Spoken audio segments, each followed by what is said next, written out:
येळूर गावात आहे मित्रांनो, आमच्याच गावात. आणि शेती शिवार दिसतंय. शेतात कशाला आलोय तर साप पकडण्यासाठी. तर ह्या अशा मेर इथं म्हणतात, मेर म्हणतात ह्याला. तर मेरेमध्ये बिळामध्ये साप आहे आणि साप आहे तो धामण जातीचा साप आहे. मग मी यांना समजावून सांगितलं की धामण साप आहे, काही म्हणजे त्याच्यापासून काही धोका नाही आहे, अशा ठिकाणी साप राहायला पाहिजे. सोडूया सर? राहू देत ना. मग तुमचं काय मनोगत धामण सापाविषयी काय माहिती आहे तुम्हाला? बिनविषारी साप आहे. हा, आणि तो शेतकऱ्याचा एक मित्रच आहे. बरोबर. उंदरा वगैरे खातो म्हणजे काय शेतकऱ्याला नुकसान नाही आहे त्याच्यापासून, फायदा आहे. मी पहिल्यांदा बघितलं तेव्हा धामीनच हे केलं, कारण माझ्या अगोदर बघितलेले सांगितले की तो नाग आहे वाटलं तुम्हाला. त्यांना वाटलं, मग तुम्हाला वाटलं नाग आहे म्हणून वाटलं, म्हणून तुम्ही घाबरून. तर शेतकरी आहेत आणि काम करत असतात, त्यामुळे एक सापाबद्दलची भीती आहे मनात, आणि त्यामुळे कामगार इथे काम करायला सुद्धा येणार नाही. त्यामुळे साप अशा ठिकाणी, कामाच्या ठिकाणी पकडावे लागतात. पण हा धामण जातीचा साप आहे आणि सरांनी सांगितलं की राहू देत साप. त्यामुळे आम्ही आता हे रेस्क्यू ऑपरेशन अर्धवट असं सोडेल, अजिबात रेस्क्यू करणार नाही आहे सापाला. आणि अशा पद्धतीनं तो शेतकऱ्याचा मित्र आहे. ह्याच्या आतमध्ये साप आहे. खरंच खूप धन्यवाद सर, कारण असं समजावून घेतला तुम्ही. आणि म्हणजे लोकांच्या मनात गैरसमज आहेत, अंधश्रद्धा आहेत, त्यामुळे सापांना रेस्क्यू करावं लागतंय. आमचं कोणी एवढं सांगतो सुद्धा ऐकत नाहीत. तुमच्यासारखे लोक आम्हाला खूप कमी भेटतात. तुम्ही येऊन आम्हाला धीर दिल्यामुळे तुमचे पण आम्ही आभारी आहे. बरोबर बरोबर.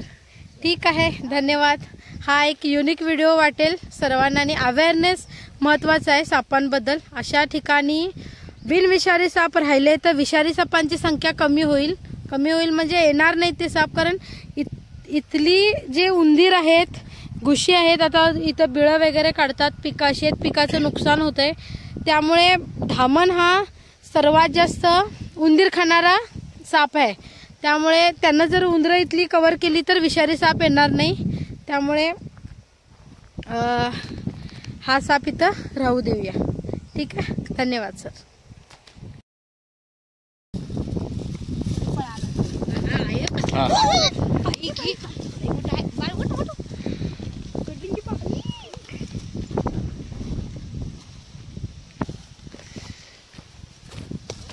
पाहू शकता मित्रांनो, मनाच्या तसल्लीसाठी त्यांना पूर्णपणे काढून दाखवलं साप, कारण सापाची थोडीशी स्किन नुसता दिसत होती. आणि त्यामुळे त्या आजी वगैरे आहेत त्या घाबरत होत्या, त्यामुळे सापाला रेस्क्यू केला आम्ही. आता त्यांच्या पाहू शकता किती मोठा साप आहे.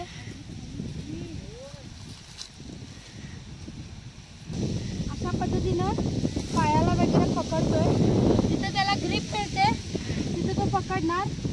गैरसमज अजून एक आहे की हा साप गाई म्हशींच्या पायाला साप डाळून दूध पितोय, असं एक गैरसमज आहे. तो सुद्धा तुम्ही बघू शकता किती मोठा धामण जातीचा साप आहे. जवळजवळ 10 फुटापर्यंत हा धामण जातीचा साप आहे मित्रांनो. आणि आम्ही ह्याला रेस्क्यू का केलं, आता तिथं त्याला डिस्टर्ब पण करायचं नव्हतं, पण मनात एक भीती होती की नाग आहे की काय, एक डाऊट होता त्यांच्या मनात. आणि तो सुद्धा मी दूर करण्यासाठी त्याला रेस्क्यू केलेला आहे. आणि याच शेतात त्यांच्याच हस्ते या सापाला सोडून सुद्धा देणार आहे. खूप मोठा धामण जातीचा साप आहे.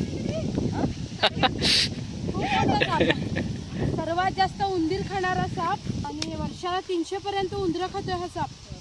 त्यामुळे सर या सर, तुमच्या हस्ते ह्या सापाला तुमच्या शेतामध्ये उसाकडे सोडूया काय? हा, उसात सोडूया, चालेल. सोडा, या हो मॅडम, या सगळीजण.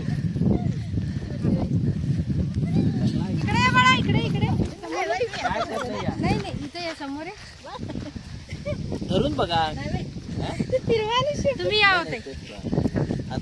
आता या सापाला आम्ही, त्यांच्यात असे लोक खूप कमी भेटतात, घाबरायची काय गरज नाही. ठीक आहे, चा बाबा. नाही नाही, जाऊ दे जाऊ दे इथंच जाणार. अरे जाऊ दे.